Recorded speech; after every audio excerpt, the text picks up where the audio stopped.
علم کی طلب فرض ہے، علم آپشنل نہیں ہے کہ کوئی کرے کوئی نہ کرے، چلتا ہے۔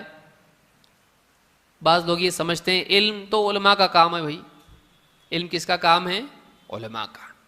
کیا یہ صحیح ہے؟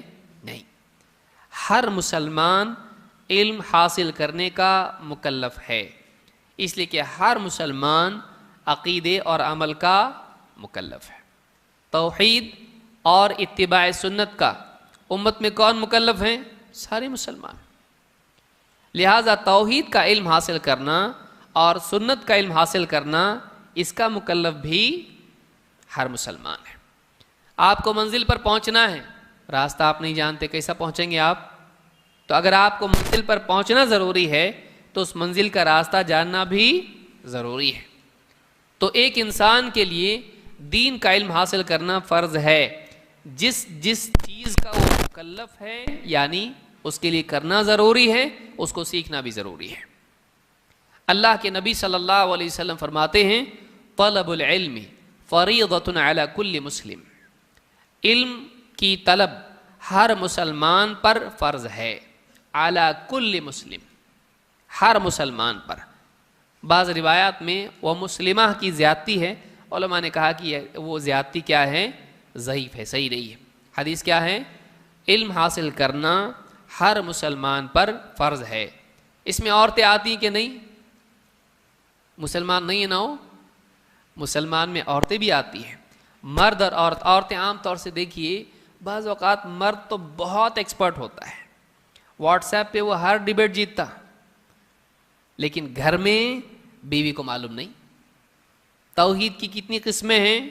تو 6 بتاتی ہو۔ اللہ پہ ایمان، ہاں کتابوں پہ ایمان، فرشتوں پہ ایمان، اس کو نہیں معلوم ہے۔ ایمان کے کتنے ارکان ہیں؟ تو 5۔ یہ حال گھروں میں ہوتا ہے۔ اتحیات پوچھیں، سورۃ الفاتحہ میں غلطیاں نکلتی ہیں۔ ہر آدمی سمجھتا ہے کہ اہل حدیث کا مطلب سب آتا ہے، ایسا نہیں۔ اس کی انٹری ہوئی ہے، اس میں علم کی انٹری ہونا بھی ضروری ہے۔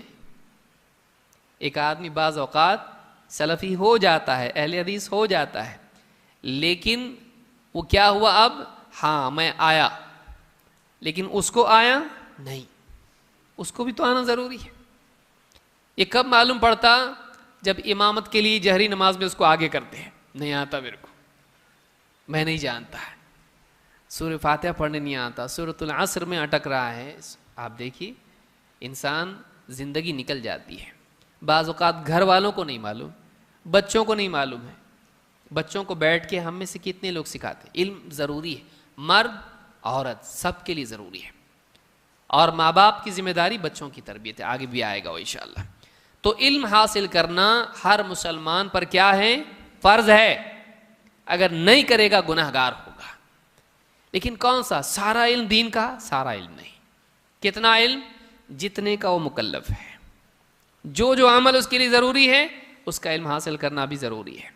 صحیح عقیدہ سیکھنا ضروری ہے، توحید جاننا ضروری ہے، بدعات سے بچنا ضروری ہے، اسی طرح سے حلال اور حرام کا جاننا ضروری ہے، حلال کا اختیار کرنا ضروری ہے، حرام سے بچنا ضروری ہے۔ انسان کو تمیز ہونا چاہیے۔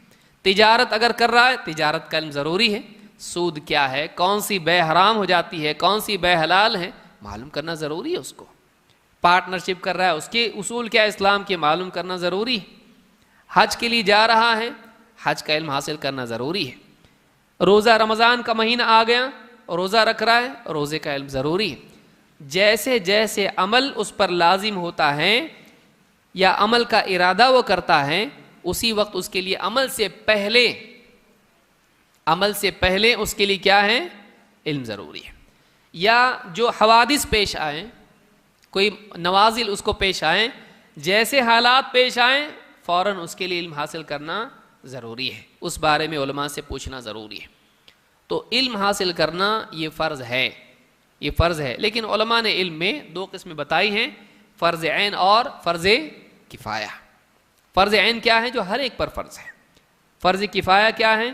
امت میں اتنے لوگ اس علم کو حاصل کر لیں کہ امت کو سکھانا یا ان کے مسائل میں رہنمائی دینا آسان ہو جائے، اتنے لوگوں کا علم حاصل کرنا فرض کفایہ ہے. اگر اتنے کم لوگ رہ جائیں کہ امت کی ضرورت پوری نہیں ہوگی تو سب گناہ گار ہوں گے. اتنے علماء، اتنے امت کے اندر رہنمائی کرنے والے ہمیشہ رہنے چاہیے کہ عوام کو دقت پیش نہ آئے اپنے دین پر چلنے میں اور پوچھنے میں. تو یہ علم ضروری ہے. اسی لیے مدارس ہیں کہ یہاں سے ایسے طلبہ نکلتے ہیں کہ جو قوم کو رہنمائی دیتے ہیں. جنازہ ہو گیا گھر کے اندر، کیا کریں، غسل کا طریقہ کیا ہے، موت ہو گئی میراث کا کیا، نکاح طلاق، رمضان میں غلطی سے ایسا ہو گیا کیا کروں، کئی مسائل ہوتے ہیں. تو ان کی رہنمائی کون کرے گا؟ علماء.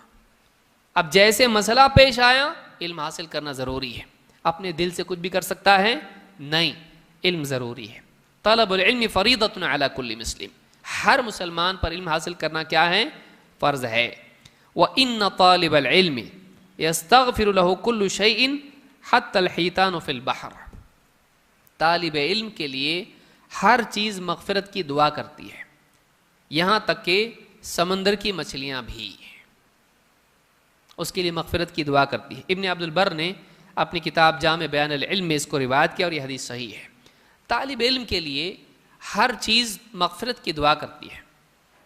جاندار چرند و پرند، چونٹیاں، شہد کی مکھیاں، یہاں تک کہ سمندر کی مچھلیاں بھی. کیوں؟ علماء نے کہا وجہ یہ ہے کہ اس کے علم کے ذریعے سے دنیا فساد سے بچے گی. اس کے علم کی وجہ سے لوگوں کے عقائد صحیح ہوں گے. اس کی تعلیم کی وجہ سے لوگ بدعات سے بچیں گے، گناہوں سے رکیں گے. اللہ کی طرف سے عذاب نہیں آئے گا، کیونکہ عذاب کس وجہ سے آتا ہے؟ ظہر الفساد فی البر والبحر بما کسبت ایدی الناس. لوگوں کے اعمال بگڑتے ہیں، اللہ کے فیصلے عذاب کے آتے ہیں. لیکن اس عذاب میں گناہ گاروں کے ساتھ ساتھ انسان بلکہ مخلوقات بھی مبتلا ہو جاتی ہیں. تو طالب علم اس بگاڑ سے سماج کو بچاتا ہے. اس کی تعلیم کے ذریعے سے لوگ سدھرتے ہیں اور اللہ کا عذاب نہیں آتا ہے. مزید یہ کہ اس کی تعلیم کی وجہ سے انسان کے اور مخلوقات کے حقوق جانتا ہے. ایک انسان اگر لوگوں کو سکھائے جانوروں کو ستانا نہیں تو اس کا فائدہ جانوروں کو بھی ہوتا ہے. ذبح کریں گے تو سلیقے سے کرنا، یہ سارے احکام ہیں. جانور پال رہا ہے، اس کے اوپر ممبر مت بنا اپنے جانوروں کو کہ خواہ اس کے اوپر بیٹھا ہوا ہے، ایسا نہیں. بلکہ جانوروں کے بھی حقوق انسان ادا کرتا ہے جب دین کا علم زندگی میں آتا ہے. تو اس کا فائدہ مخلوقات کو ہوتا ہے. لہٰذا مخلوقات طالب علم کے لیے مغفرت کی دعا کرتی ہیں. تو آپ دیکھیں گے کہ کل شیء میں فرشتے بھی آ جاتے ہیں. ساری چیزیں اس کے لیے، ساری مخلوقات اس کے لیے مغفرت کی دعا کرتی ہیں. طالب علم کا اتنا بڑا مقام ہے. وہ عالم نہیں بنا، وہ تو بس علم حاصل کرنے جا رہا. بہت سا نہیں بھی سمجھتا اس کو، تھوڑا بہت اونگ بھی لیتا، بعض اوقات مجلس میں جاتا ہے، طالب علم ہے، وہ نیت سچی اس کی ہے. بیٹھے بیٹھے تھکا ہوا ہے، کمپنی سے جاب سے آیا ہے اور نیند بھی آ رہی ہے، تبھی بھی دعا ہوتی کہ نہیں اس کے لیے؟ تبھی بھی ہوتی ہے. مجالس میں، دینی مجالس میں حاضری بہت ضروری ہے، ہونا چاہیے. تو اس حدیث سے بات معلوم ہوتی ہے کہ علم حاصل کرنا فرض ہے.